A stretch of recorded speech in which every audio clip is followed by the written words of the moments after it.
Hello, everybody. Thank you so much for joining me. Welcome to Dream Again, which is finally saying yes to all that is inside of you. So today I am going to share with you a little bit of my personal testimony that I believe is going to encourage you. I want to let you know, first and foremost, that I am a very transparent person, and I want to be transparent with you because I want you to know that I'm real, that I'm human, and that I have struggles too. So I'm going to take you guys back to 2013. We have to go way back. And it was there that I made a pretty big decision in my life, and that was to walk away from the voice of God.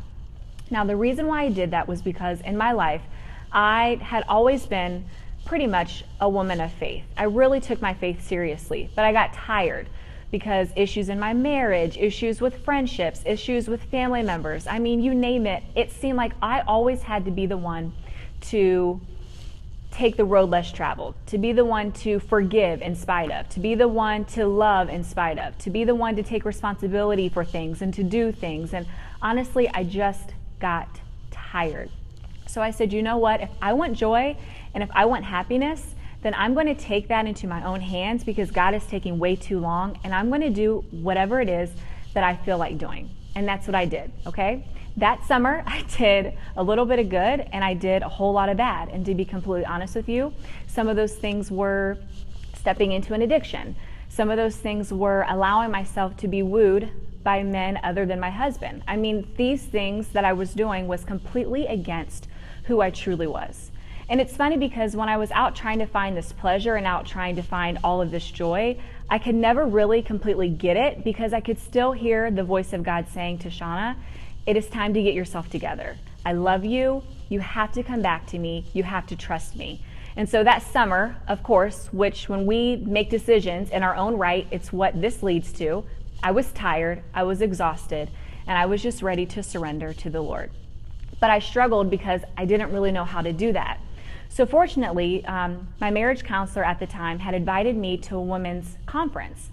And at the women's conference, before I went in, I had just made a pact with God. I really just surrendered to Him, and I asked Him for forgiveness. But at the same time, I asked God, I really need you to show yourself to me, and I need you to show me that you love me. So we made this pact. So I have to interject for a quick second before I go into what the conference was all about. So prior to the conference, I had had several issues with my ovaries. Cysts, polyps, several issues to say the least. Thank God none of them were cancerous. And because I had some issues with my ovaries, I just thought that I would always have complications being a mom. So I thought that I was never going to be a mom unless I adopted or unless there was some sort of medical intervention. It just was a thought that I had, and it stuck with me, even though my desire was to be a mom. Now, the second thing I have to interject is 3 weeks prior to this conference, I had had pain running through the left side of my body, my legs and my back specifically. Okay, so now we can go on to the first night of the conference. So the first night of the conference, I go there. Remember, Jesus and I had made a pact, and it was amazing. So when I walk in, the worship team was playing my 2 favorite songs that I absolutely love. And then on top of that, the speakers team went to individual people and encouraged them. And one of those people was me, and I was encouraged. Words of confirmation and affirmation were spoken over me, and I left that night at the conference feeling so rejuvenated, and I was ready for the next day. Now, the next day is when it really gets good because the speaker had us write down all of our fears. And she said, we're going to do an exercise where we take those fears, we speak against it, and we're going to start speaking truth over our lives.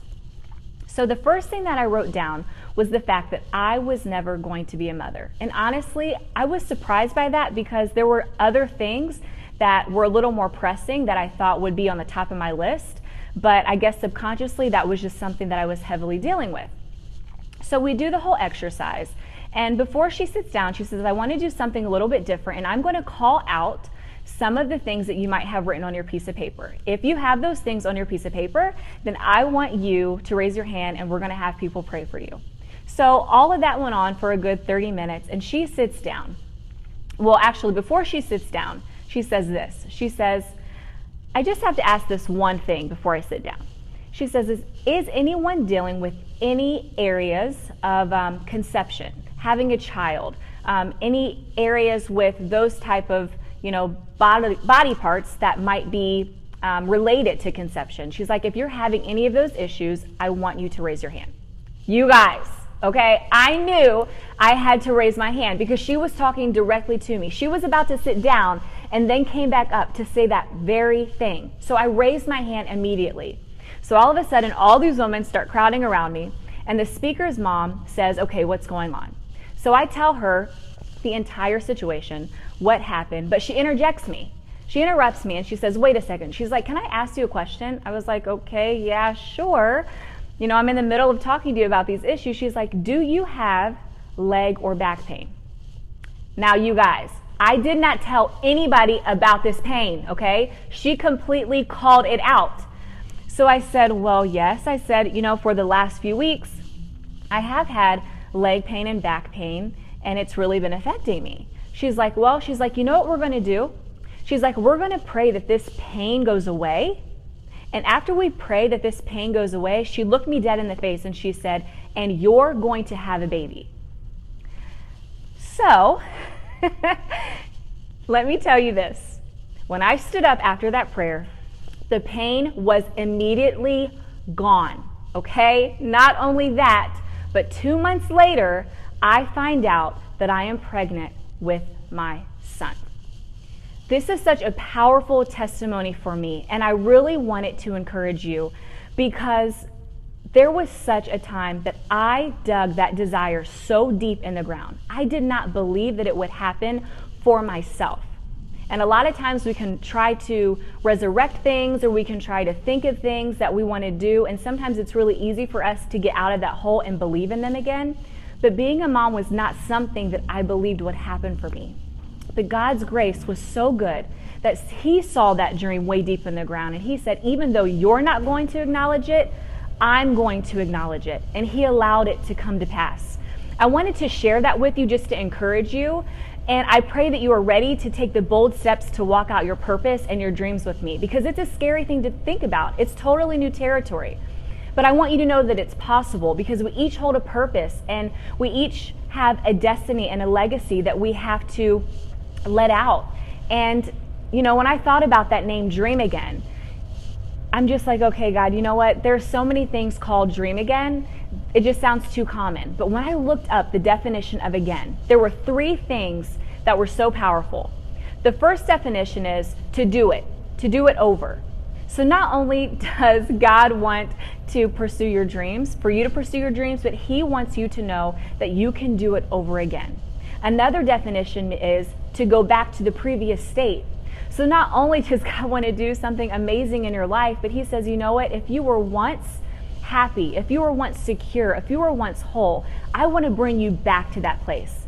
And then the third definition is in addition to.